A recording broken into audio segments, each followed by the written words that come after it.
like how legs are hairy. What? I like how they're hairy. Well, yeah, that's supposed so to weird. stop it's supposed to stop like wind and like sudden like swooshes that go by. But okay.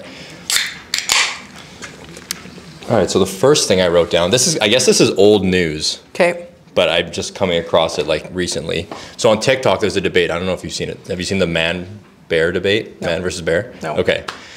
So on TikTok, it's a big thing. People are talking about how the example is if I guess your daughter or you was stuck in the woods, would you rather have them stuck or you stuck with a random bear or a random man? Why is that a debate? Because people are like very heavy on either side. Saying that they would want some people, there's a group of people, most women are being like, I'd rather be stuck with a bear. Why? Because they're saying that, I read the comments and some of the comments were like, well, if I were to tell someone that I was attacked by a bear, they'd probably believe me. And I'm like, okay, that's fair, I get that. And then another logic was that someone was saying you can't communicate with either of them, so I'm going to take my chances with a bear or something like that. And I'm like, okay, I get it. I get the point. I understand the logic. Yeah. But what would you rather? That's so weird. Yeah, it was like a big thing. That's so weird. I can't believe I haven't heard of that. But I also don't have TikTok, so sometimes it trickles over to Instagram. Yeah. I would probably, I don't know. Okay, so you're like toying around with it. You don't know what would be. Yeah. Well, I would rather be stuck with a man. So the reason why is guys are typically saying like, why the fuck would you stay with a bear? Like, why would you want to be stuck with a bear? Yeah. And then all the women are like, I'd rather be with a bear. I don't trust people. I don't trust men. I don't trust people. Right. But then I think the guys are coming from the perspective as if I was the guy, if they were the guy that was stuck in the woods with someone, then it's like, obviously. But then from a woman's perspective, they're like, no, I don't trust the guy. I don't trust, That's true. That's a really good, that's an interesting debate. It's an interesting debate because you think of it from the two perspectives. Yeah. Because every guy is like, well, obviously you'd be stuck with a guy. Yeah. Every woman's like, no, obviously I'd be stuck with a bear. It's like, what? Like, that's so weird. Because the first time I came across it, I was like, that's crazy. You would rather be stuck with a bear. That's what I, but then that's your first initial reaction, right? Yeah. And then I read through the comments. I'm like, okay, I get it. Because that's what, like women are scared of that. I also think like that's a thing right now on social media though, like hating men. Is it? Not trusting men. Really? I think so. Yeah, I do. Yeah. I feel like that's been a thing. Yeah. Okay, I'm gonna clip this on because it's kind of annoying to hold. How did you clip yours on? Oh, it's on your bra. Yeah, I did. Yeah, I can see that for sure.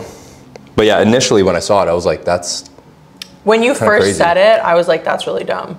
But yeah, your initial reaction. When you explained it, I was like, that actually makes a lot more sense. And I can see why a lot of women would say bear. So would you rather? Men. You'd rather be in a man? Yeah. Yeah. Do you think? Because I'm not scared of men. Yeah, fair. Okay, fair enough. Fair enough. I think it's different when like, because a lot of guys were being asked like if their daughters were stuck in the woods too, and they were like, no, with a man.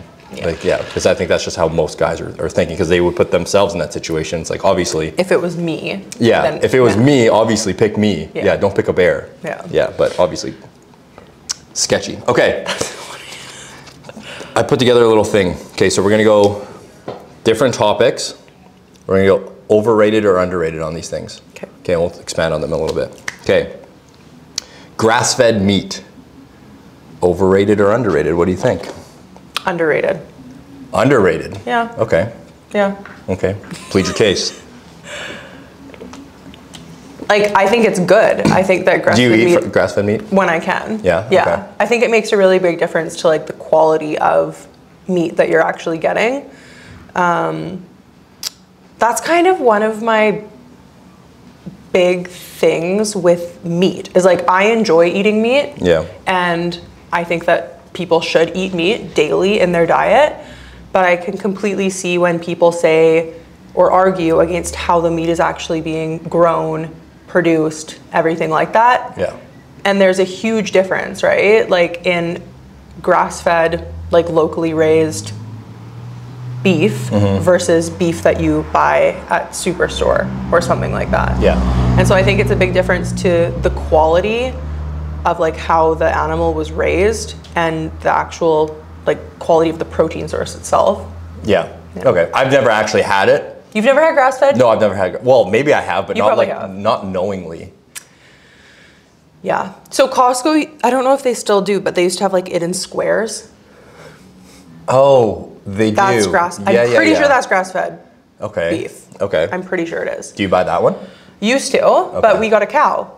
Oh, right. Yeah. Okay. So it's actually crazy because we used to buy like the grass-fed, I believe it's organic too, beef from Costco, and I thought that was like a really high quality product, and I still think that it is, but we got a cow. Yeah. Locally sourced, and the ground beef, like just the quality of it, the taste of it, how it cooks is like so much better.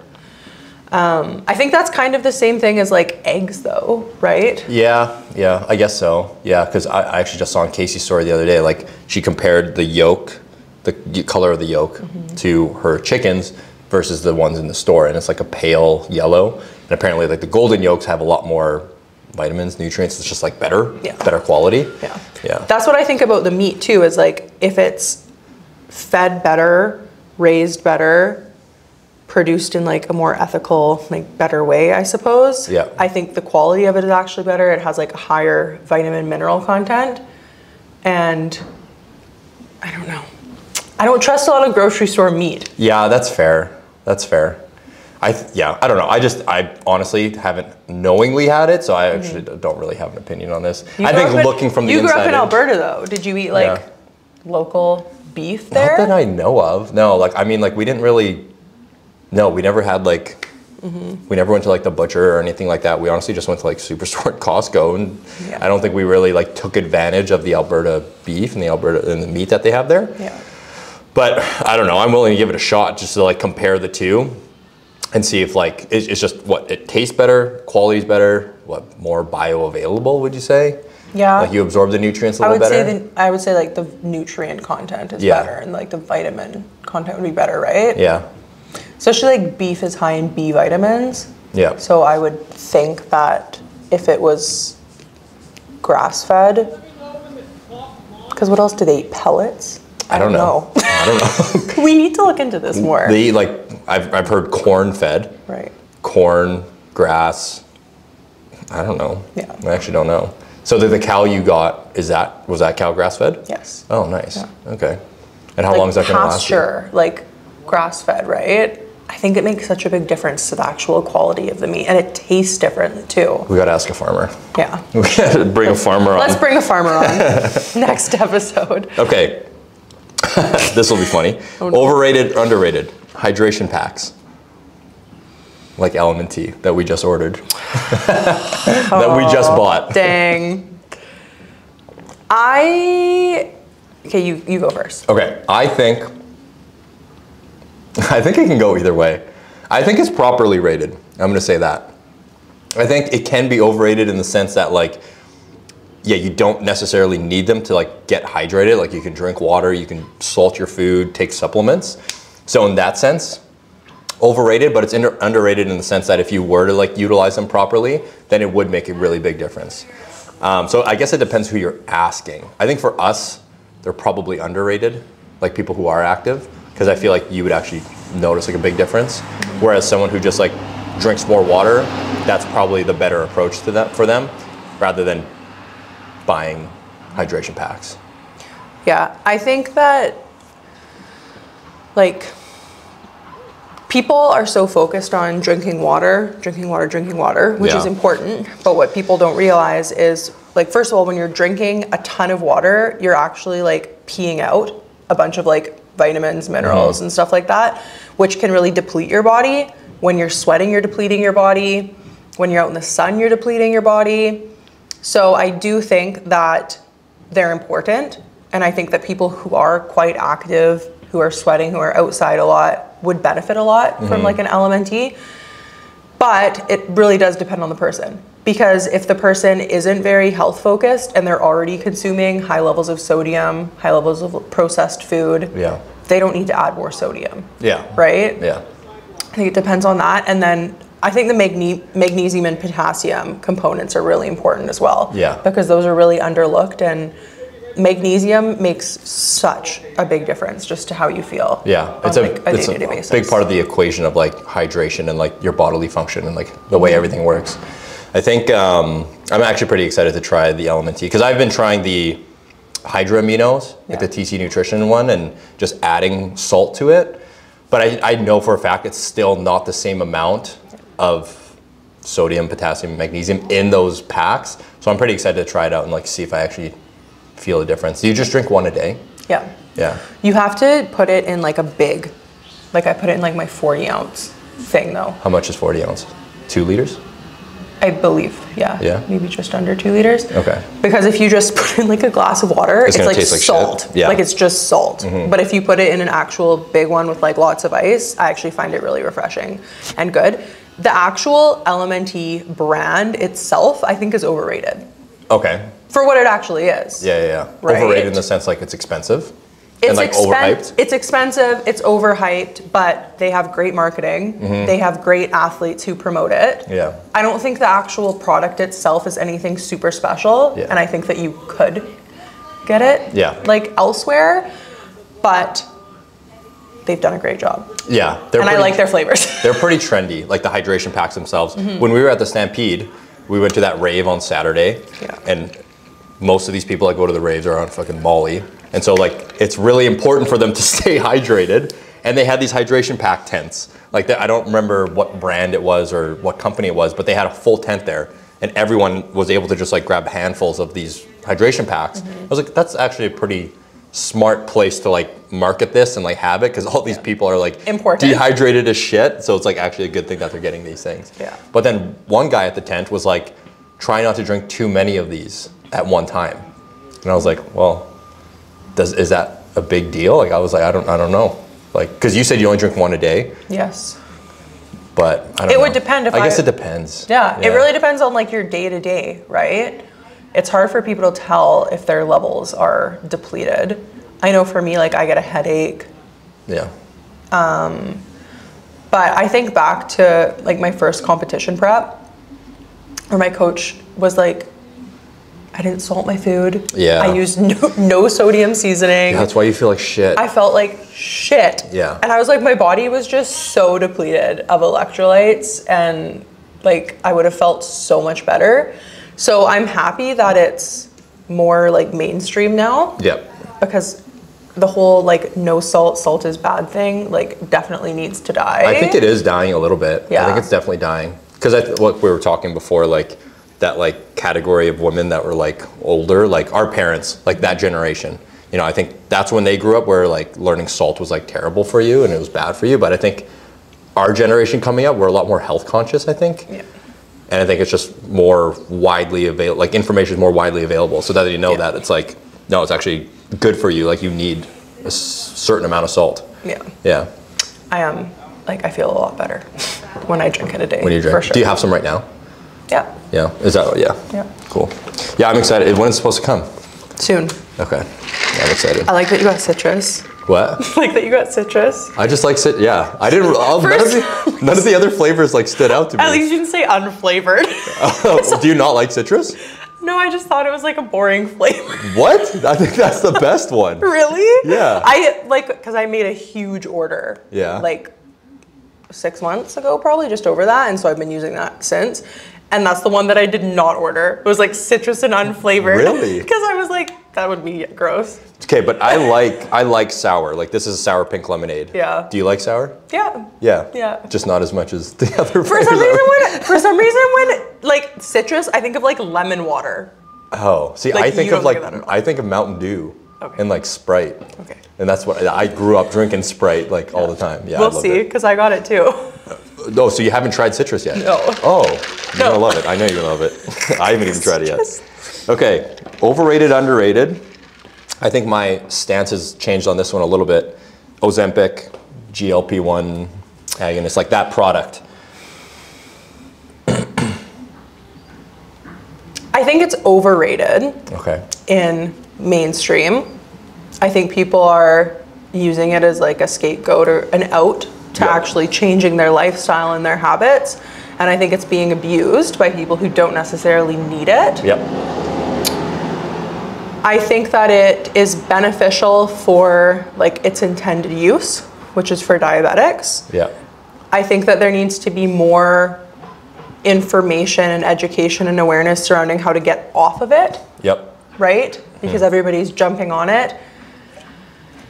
And if you're on it, you still need to be intentional with your nutrition. You still need to be making healthy habit and lifestyle changes. Yeah. Because I don't think anyone should ever want to be on it forever. Yeah. There's a bee flying around. I see that.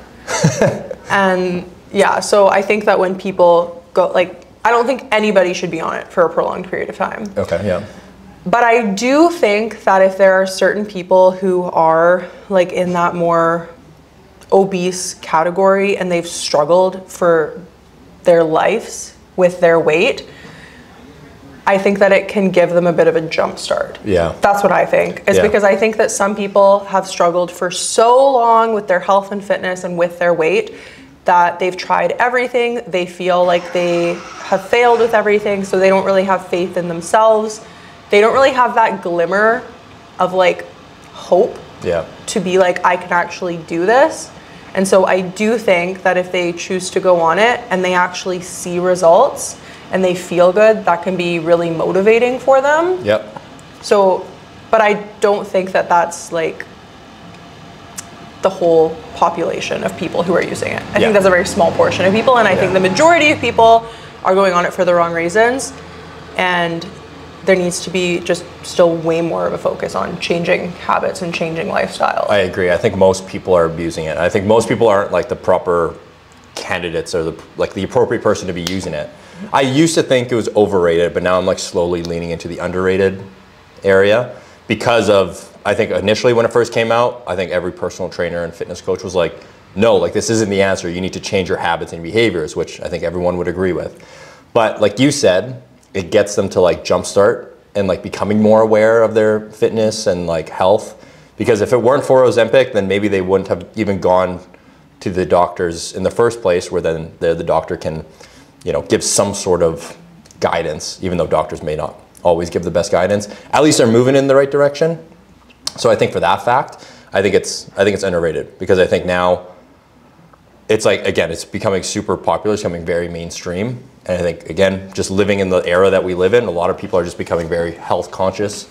And I think it's moving people in the right direction. But again, with anything, it can be abused. And I think right now it's in that abusive kind of like state, like era. Yeah. I think it's worth breaking down the difference between weight loss and fat loss, though. Yeah, that's true. Because that's a huge thing that's happening with people who are taking Ozempic, is if they're not managing protein intake and they aren't strength training, sure, they're losing body fat at a rapid rate, but they're also losing muscle at a rapid rate, which is just as detrimental as being overweight. I think arguably more detrimental. I think arguably. Yeah. And so all these people are, sure, they're skinny, they're thin, they've lost a bunch of body fat, but they've also lost a bunch of muscle. So their metabolic rates have completely slowed down. They're weaker, more fragile. They could be susceptible to bone issues further down the road, and they're under muscled. Yeah. I heard a thing on a podcast and they were like, yeah, it's the problem is that most people are actually under muscled. Obviously people are overweight, but the bigger issue is that people are under muscled. And again, that's another category that people don't even like think, because it's like, yeah, obviously if you're overweight, if you're obese, then you can like visibly see, oh, you need to lose weight. But you can't visibly see, oh, you need to gain muscle, right? Because it's, you just look at someone, you're like, oh, they're just overweight. I think, me personally, I think I would rather be a little overweight with some muscle rather than underweight with no muscle. Muscle's hard to gain. Yeah. Muscle is really hard to gain. Yeah. And so for these, I need to get rid of this thing. I fucking hate bees. They freak me out. I've never been stung by one, and I want to keep it that way. Okay, well, bumblebees, this is a bumblebee. Bumblebees won't sting you. Wasps sting you. I fucking hate them all. I think they're gone. Okay. He flew away. the bees pollinate the flowers, which is like... Actually, yeah, we would all die if bees died, right? Yeah. Isn't that a thing? It is, 100%. I think he's gone. But yes, I think that these people go on weight loss drugs. They get down to very thin, but it's very hard for them to actually reach good health and fitness after that, because if they've been eating really low calories for a long period of time and then they want to gain muscle, they have to reverse their calories up to a point where their body is actually getting enough nutrients to gain and build muscle and strength. And that's a long, slow process that a lot of people don't have the patience for, to be completely honest. Yeah. Especially after going on a weight loss drug like Ozempic, where you're getting such fast, quick results. Yeah. So I think that in the next 5-10 years, we're gonna see kind of the repercussions of all of these people jumping on weight loss drugs so quickly. And there's gonna be like a whole new slew of issues that come out from it. I think the comparison that I kind of made in my head the other day was like, it's a tool, right? Ozempic is a tool, and it's kind of the same way people kind of view cardio. Like it's a tool, you can use it, it can help, but people abuse it. Most people abuse it. People think that if they don't see the results that they need right away, then they start doing more, they start adding more, and then they kind of ignore the actual root things that will bring them to a healthier state. Like actually like building muscle, eating protein, eating whole nutrient dense foods. Whereas again, like you talked about, like just weight loss versus fat loss. It's like they're just losing weight, which is not what you want to do. Yeah. That's why with my social media platform and the messages that I try to put across and share, I always emphasize strength training. Yeah. Not because I think that strength training is light years better than cardio, but because I think that cardio is so overrated, and it's already, like, people choose to do cardio faster than they choose to strength train. Yeah. And so I think it's just important to continue to like voice the benefits of strength training. People talk about cardio enough, and it's not like I don't believe in cardio or like I don't prescribe my clients to do cardio, but the focus is always on strength training. Yeah, people just use cardio for the wrong intention. It's like they're looking for sustainable fat loss and they go to cardio. It's like, no, you're looking for sustainable fat loss, you should strength train. Yeah. And they just have it mixed up. Which, you know, that's on us to be able to communicate that better and get that message out there. True. Okay, I've got 3 more overrated, underrated. Okay. Running / hybrid training.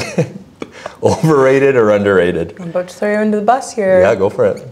I think it's overrated for the general population. Yeah, I agree. Okay, so I think hybrid training is becoming trendy. Yep.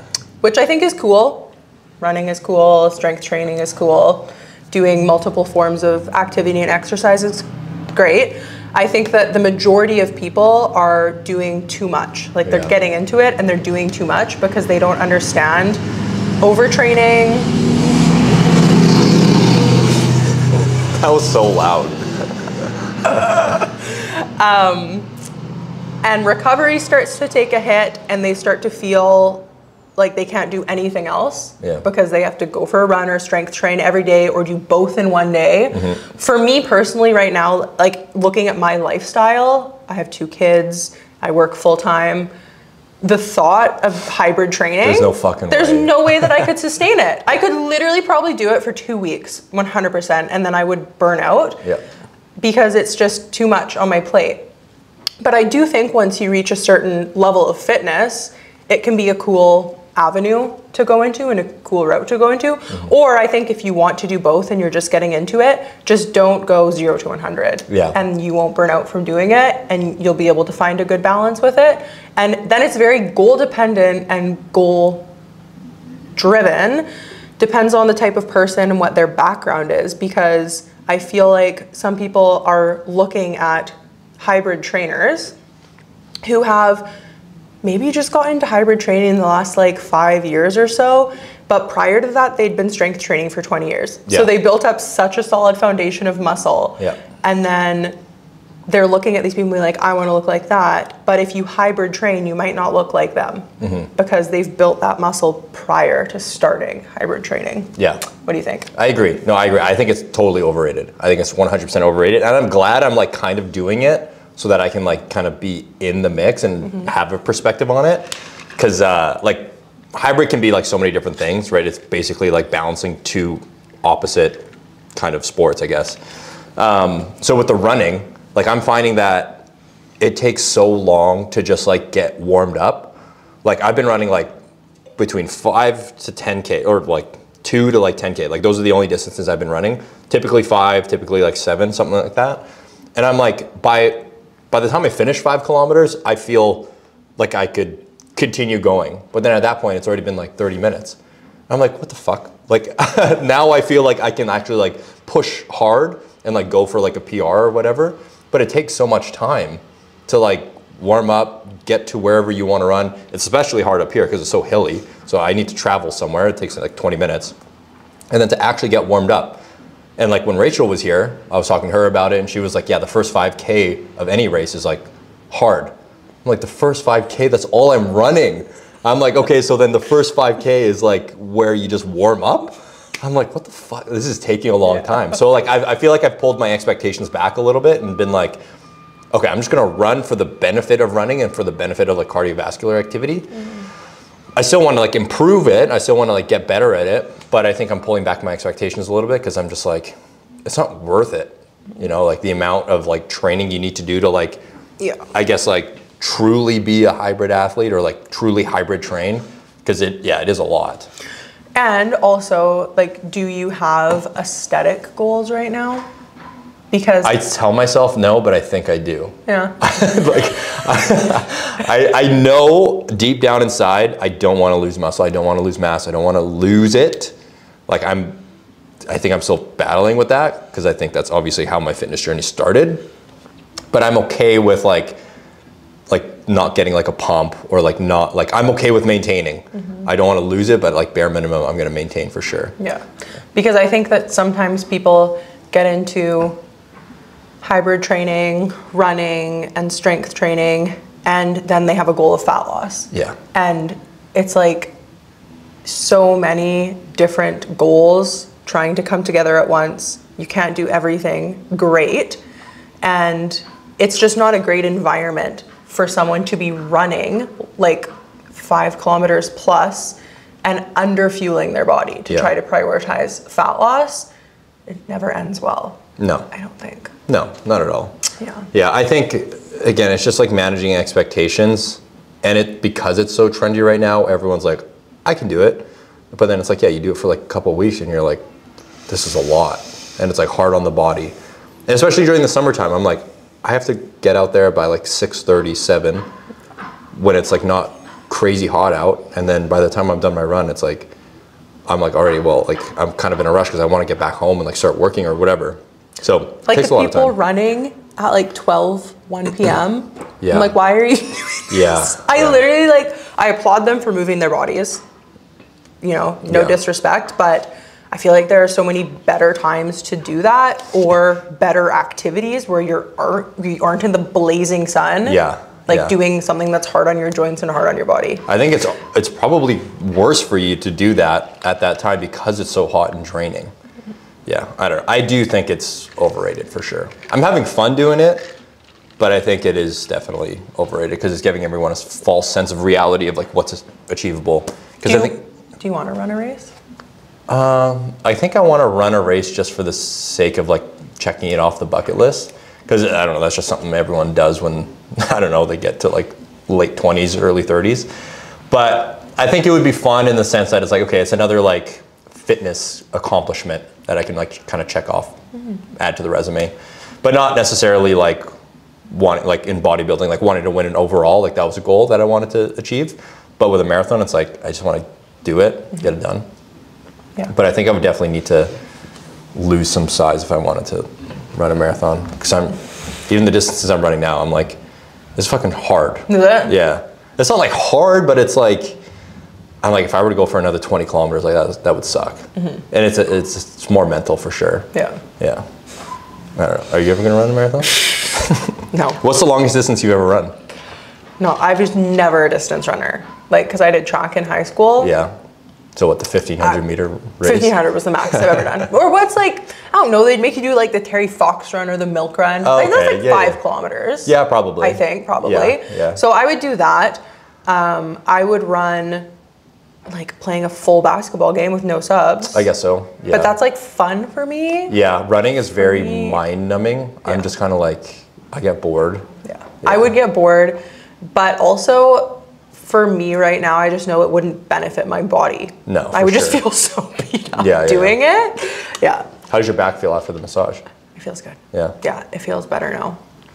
Yeah. Does it hurt sitting on these benches the way we're sitting? No, it's so weird. My back is so weird because it doesn't hurt doing things that you would think would cause it to hurt, like sitting for prolonged periods of time or deadlifting or squatting. Like I can do all of those things and feel no pain. I literally will take the girls for a walk and you'll feel it. Max will like pull me slightly and like my back will just like torso will just twist and like that hurts my back. So that's why I know that it's not my back. I know that it's something else that's causing like other muscles to compensate and take over. Yeah. So that's why I think it's my hip flexors. Yeah, probably is. Yeah. Physio. Overrated, underrated, eating fish during prep. Oh my God. You go first. Yeah, because you were the queen of fish during your prep. Yeah. Okay, I think it's properly rated, but it's more leaning in the overrated category. Mainly because from what I've seen online and from what I've watched on YouTube, I haven't read any scientific studies, but from what I've seen, basically the science behind it, science in quotation, is that the fish protein, or like white fish, white cod, doesn't have any collagen protein in it. So if you're just eating fish, then the collagen is depleted from your body. So then it gives you a bit more of like that thin skin look. And so that's kind of like the bro science behind it, or science, if you will, behind it. But you can get super shredded eating chicken, like no problem, or shrimp. Did you eat it for your prep? I did eat it for my prep, but Logan has done, for her prep, she's done chicken and fish, and she was leaner when she did chicken. Yeah. And the bros would say that you get leaner with fish. But I'm having clients eat fish because if there is any truth to it, and if it helps 1%, then I would take that 1%, right? Yeah. Especially with prep and bodybuilding. Yeah. It's a game of inches. Yeah, I personally will hate on fish for prep forever. But that's only because my first prep coach took that science to the max. Like I ate white fish for every meal 5 times a day for 6 weeks. And you're scarred. I'm scarred. Like I literally remember on show day, because I was like, just waiting until show day, I don't have to eat it anymore, And then my first meal on show day was white fish, and I couldn't even eat it. I just didn't eat because I was just done. I was like, I can't even look at this anymore. And then I didn't eat it for years, and I think I've only had it a handful of times since, and it was like fish tacos or something where it's like that's different, breaded and different. I think that why it's so popular is because it's such low fat. You can eat like higher portions of it, and so it's actually more filling. Yeah. Because if you're building a meal for somebody in contest prep who's already starving, and they can have like 200 grams of white fish instead of 120, 150 grams of chicken breast. Right. Yeah. And then they have like a couple extra grams in fat that they can add in coconut oil or avocado or like a nut butter or something like that. It's going to be more satiating for them because it's more filling, right? Yeah. So I see it for that, just like the low fat content, but you can get shredded eating any protein source. So overrated as fuck. Yes. Hate. Despise. I don't. Do you like salmon? Do you like seafood? No. You don't I used to. The whole white fish. Yeah. But okay, also, if we're talking about cod, that's okay. But nobody should be eating tilapia. Nobody. No. Why? Tilapia is like the bottom of the sea, like mud, gross fish. Oh, really? 100%. 100%. like the toxins and like the just nastiness that's in the bottom of the tilapia just grosses me right out. Do you like, what was I about to say? Tuna. Do you like tuna? Tuna's okay, yeah. Yeah. I like seared, like ahi tuna or something like that. Yeah. Salmon, it's just the fishiness, like. Yeah. I used to love sushi. The texture? Too. Yeah. Are you okay with texture or you don't like it? No. No, you don't. That's Logan's big thing. Like yeah. She doesn't like the texture. Of whitefish. Of whitefish and just kind of like when you're chewing it, she doesn't like the chewy, like soft, like, yeah. I would way rather eat chicken breast or chicken thigh. Yeah, that's right. No, I would too. I don't mind fish, but no, I agree. I also think, I don't know, I think that it's so like psychological for somebody in contest prep. Yeah. To be honest, if that person has like done a prep before and their coach is like, hey, switching to whitefish a few weeks out, they're probably like, oh, I'm gonna get so shredded now because I'm eating whitefish. Yeah. I think it's really psychological. Yeah, I agree. I think overall it's overrated. Yeah. I think overall. Okay, last one. Having abs. I think we're setting ourselves up for this one. This is an obvious one. I don't know. You go first. Oh, well, I'm gonna say overrated. I think it's 100% overrated because the way I view it is like everyone wants to get fit and healthy and like achieve abs. They want to have like 6-pack abs or whatever, which is totally fine. That's a goal that a lot of people have. That's a goal I had for a really long time. But I think once people get there and once they achieve that goal, they realize like the dedication that it takes to, you know, get that lean. The amount of sacrifice it takes to get that lean, like not being able to spend time with family or going to events or bringing Tupperware to event, whatever it may be, right? There's definitely 100% sacrifice involved. It's easier for some people than others, but there's going to be some sort of sacrifice involved. And I think once you get there, you're not any happier, right? I think you learn a lot along the journey. I think you gain a lot of experience and knowledge when it comes to fitness. But I think at the end of the day, it's just not worth it, in my opinion, the trade-off to get there. I think it's just not worth it. Yeah. But that's also coming from me, who's been there several times. So, I don't know, maybe someone who's never had abs would probably have a different opinion. Yeah, I think it's a goal for a lot of people. I remember when I first got into like strength training, like 10 years ago, and I had been working really hard at the gym and I started to see like the slightest glimmer of like abdominal muscle. Yeah. And I was like, oh my gosh, like so excited. And now I look back on that picture and I'm like, I didn't have abs, like there was nothing going on there. But like in my mind, I was like, I have core definition. Yeah. And then also like when I competed in 2016 and 2017, I had abs, but I was at such a low body fat percentage because my core wasn't actually that built up. Like, so for me to actually have visual abs, which I believe that it's a lot to do with your genetics. Yeah. And people's like torso length and shape and what they did growing up. Like because I had a background in playing sports, I believe that I had built like a strong core. So I still had to get really lean, but I did have like actual 6-pack abs from that. But they were overrated at that time because of how much sacrifice I had to make to get there, and prepping, just eating such low calories, doing such high cardio, like the trade-off was not worth it for me at the time, looking back on it now. But now I probably would have a different perspective about it because I've had 2 kids, and so I've lost all abs that I had when I was pregnant, right? Your abs completely separate, like no ab definition or anything. And then after that, I really focused on like rehabilitating my core and my abs. And through that, I actually built a really strong core. And then when I started powerlifting last fall, I have built my core up even more and just prioritizing like those accessory core movements to where now I'm at a higher body fat percentage than I was when I competed. But I actually have like ab definition. Like I can feel my abs because I've built them up more. So it's different. Yeah. It's different. I think that people like just getting into health and fitness, it shouldn't be their main focus and priority to have defined abs. But then I think if they've been experienced like lifters and trainers for like 5, 10, 15, 20 years, I think you're able to actually maintain like some abs and some definition. Yep. Again, dependent on the person, at a higher body fat percentage. Yeah, I agree. So it's almost like if they just focus on getting strong and building a strong foundation, then they almost inevitably reach the goal of having abs without even trying to achieve that goal. Like it's just a byproduct. Yeah. And then if they were to try to get leaner, it would be easier. Yeah. Yeah, that's fair. And I think people have a big misconception about how to actually build up your abs and your core as well.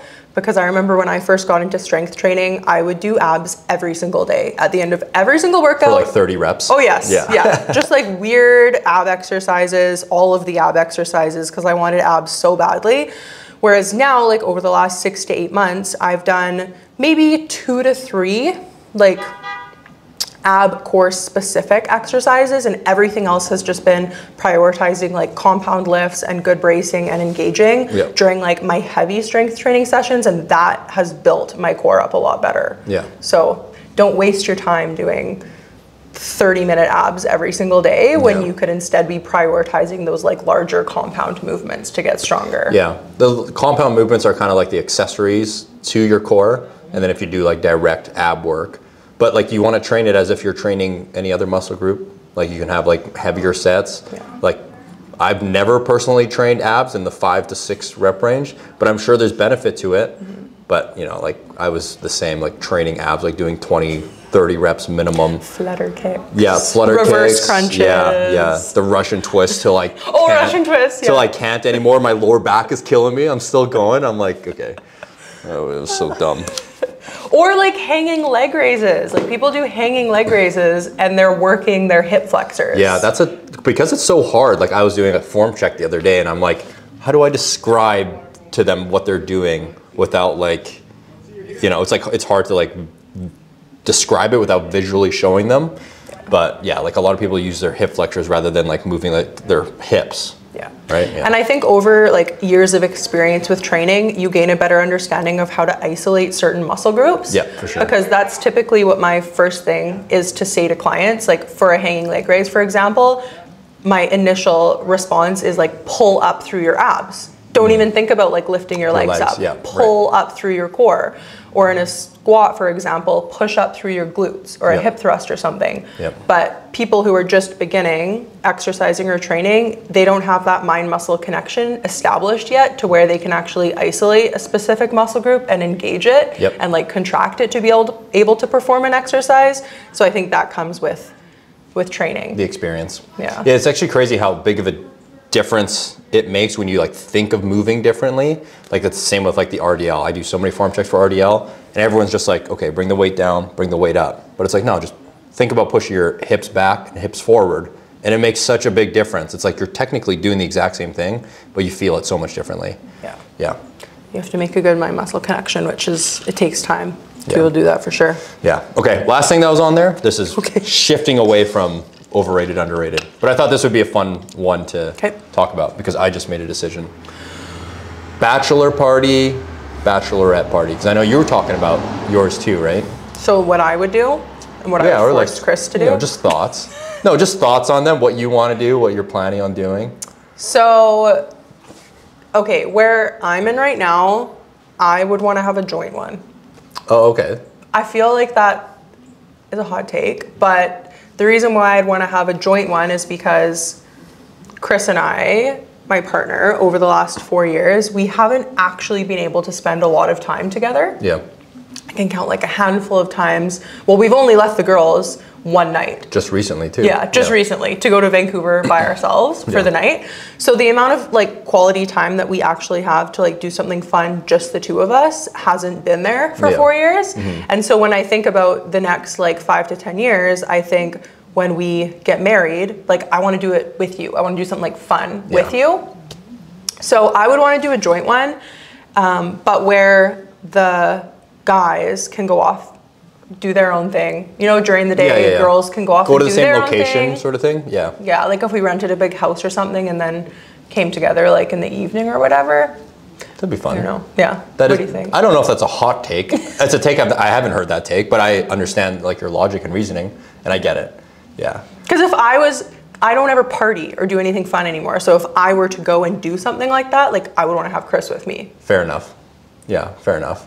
Have you thought much about it? Like, where you want to travel? Or wait, let's go back to what you said. You're like, what I would force Chris to do? Yeah. Yeah. So you already kind of have an idea. Yeah, like I'd want to make a trip out of it. Yeah. For sure. So I'd probably want to fly somewhere. I think it would be really fun to go somewhere where Chris could obviously like golf during the day. What do I like to do? Like hang out by a pool, chill. I'd probably make my friends do like a workout class with me just to be that person. But then I think going to like a sporting event would be really fun. Yeah. Like with everybody or something like that. And just kind of have a big party. Yeah, that'd be cool. Yeah. Palm Springs. Palm Springs would be fun, yeah. When I went to Seattle, like a couple weeks ago, I was like, this would actually be such a fun place. Yeah, that's true. To do like a bachelorette. Mm-hmm. I wouldn't want to fly like too far, like probably within like 5-6 hours. Yeah. It's so different for you guys because you've got the kids here. It's like, so different. Yeah. It's so and different. You obviously keep that in mind when you're planning and like you said, not traveling too far. Yeah. Yeah. Whereas I'm sure that some, like if there's another couple that's planning to get married and they don't have children yet and they have the freedom to do like whatever they want whenever they want, it's probably a completely different thing. Yeah. What about you? Yeah, that's kind of where Logan and I are, right? Like we don't really have many responsibilities. Mm-hmm. But yeah, I just put it together. I've already booked the accommodation. We're gonna do New Orleans. Oh my God, yeah. So I was doing a lot of Googling. I'm like, okay, what do I actually want to do? Mm-hmm. I want to go somewhere where I've never been before and the rest of the party's never been before. I want to go somewhere where we can party, but we don't have to party every single, like the entire trip doesn't need to be about partying, and I don't want that. And I want a pool. So I booked an Airbnb with a pool. We're pretty close to like the central area. We're like right on the Mississippi River. I'm like, I'm cool. I'm down to just like explore and like see this culture. I've never been to the East Coast really. So I feel like that's such like a bucket list destination to go to. Yeah, I feel like I'm gonna learn a lot about just like East Coast culture, about New Orleans. Mm-hmm. I didn't realize it was such a big like spot for bachelor parties. But according to Google and TikTok, it's pretty That's really cool. popular. That's awesome. That would be super fun. Yeah. I think. I'm going to Scottsdale in March for one of my friends. Oh, nice. And she's doing a joint one with her partner. So they rented like a 10-bedroom mansion with like a pool in Scottsdale or whatever. And I'm excited for it because obviously to like go and hang out, but I also think it'll be really good for me to actually go to one and see what it's like. Yeah. And I'm the maid of honor, so I have to like plan like the activities and events that we do like with the girls or whatever. So yeah, I'm excited for that. That's another like thing where I think for the girls, it's like a big thing, obviously the tradition to have the maid of honor and like plan all that. I texted all the guys in a group chat. I was like, hey guys, do you guys want to be in my bachelor, or like, do you want to be my groomsman? And everyone's like, yeah, I'm down, sure. But it's just a Whereas for girls, it's like this box and this like whole thing. Yeah, I'm like, I don't think guys really care, right? It's very sentimental for the girls, right? It's like a big thing, which I totally get. Yeah. But for me, immediately when my friend asked me, I was like, I need to buy like a book. Like maid of honor for dummies. I've never been the maid of honor. I'm like, I know there's a bunch of stuff that I have to do. Yeah. And I know that she is not going to have all these expectations of me, but I still want to like show up. You want to show up, and do a good job. Yeah. And it is a lot. Yeah, it is. There's a lot of planning involved. I think it's so nice for guys because they don't care. No. They're like, let's just show up and have a good time. Yeah. We have a pool, we have some drinks, and we're set. We're good. That's Chris. He's literally like, I just want to golf with my friends. I'm like, that's it? He's like, yeah. I'm like, okay. Okay. So anywhere where there's a golf course will be good. When are you going? April. Oh, cool. April 2025. That'll be so fun. I like went so deep into the research. I'm like, what is the average temperature in April in New Orleans? Mm-hmm. I'm like, oh, 22 degrees. That's perfect. That's really perfect. I don't want it to be too hot. Obviously don't want it to be cold, but just comfortable weather. And the fact that you're going to Scottsdale in March, I feel like that's going to be similar, right? Same. Yeah. It's not going to be crazy hot. It should be like mid 20s, high 20s kind of thing, which is so nice. Yeah. I got the Airbnb reservation and it was like 9 months. Mm-hmm. It's like, your trip is in 9 months. I'm like, well, okay, cool. Something to look forward to. I love that. Yeah. What's Logs doing? She doesn't know yet. I think she wants to do kind of like a cottage weekend. It's just like either her cottage or someone else's cottage where they're just there on the lake. They go boating, hang out, just casual, like nothing crazy. I was considering doing something like that too, because all of our friends need to travel, and I didn't want to make it such a big deal. But I was like, I'm giving everyone lots of time in advance, a heads up, and I'm like, this is what I want to do. Yeah. So I'm like, you guys are invited. I get it if you can't make it, or like, because it's such a big ask. Yeah. I was looking at flights from Kamloops, and it'll take like 10 hours to get there because all the connections and stuff. Yeah. So I know it's a big ask. But you can do it now. But I can, exactly. I'm like, I'll probably never go back. You know, I think this is the perfect opportunity to do it, and none of the guys have ever been there. So I think it would be such a fun experience for all of us to go do that. So I'm like, let's just do it, spend the money. I don't care. Like, let's experiences. Yeah. That'll be super cool. Yeah. I have to start planning mine after I plan my wedding. Yeah, we need some planning to do as well.